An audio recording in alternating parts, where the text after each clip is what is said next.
Hey y'all, trying to do a better job of promoting my book, Original Sin is a Lie. Got a really nice cover. And so just wanted to read a quick passage. This is called The Middle Way and the Narrow Gate. You're probably familiar with the Buddha and with Christ, referencing their two very similar images here. It takes some precision and some intention, some awareness.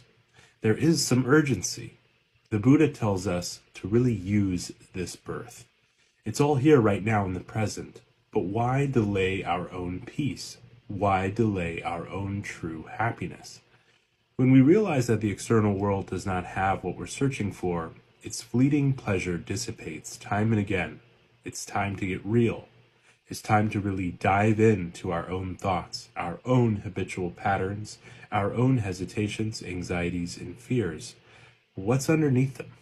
The spiritual path is often misperceived as being a joyful skip through the meadow, and while I do believe the end goal has that type of feeling truly all the time, I know that the way from the state of desireful suffering can be difficult. It can be painful to deeply investigate at first, but over time it becomes more natural and more liberating. Quote, "Unless you have made a clear decision to turn your back on samsara, then however many prayers you recite, however much you meditate, however many years you remain in retreat, it will all be in vain. You may have a long life, but it will be without essence. You may accumulate great wealth, but it will be meaningless. The only thing that is really worth doing is to get steadily closer to enlightenment and further away from samsara. Think about it carefully." Dilgo Khyentse Rinpoche. The sensual world of material phenomena is utterly fascinating and captures my attention constantly. But I can always come back to stillness. I can always come back to forgiveness and love for myself and others.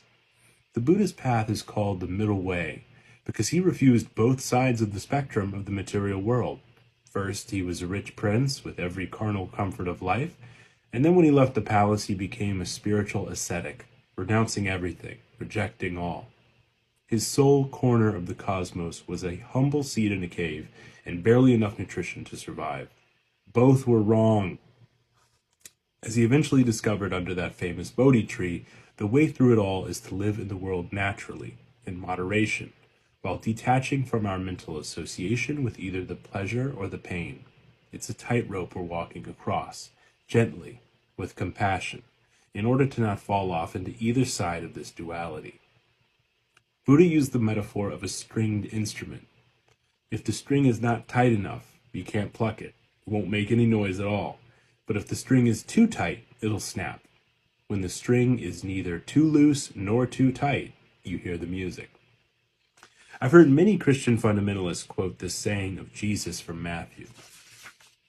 "Enter by the narrow gate, for wide is the gate and broad is the way that leads to destruction, and there are many who go in by it.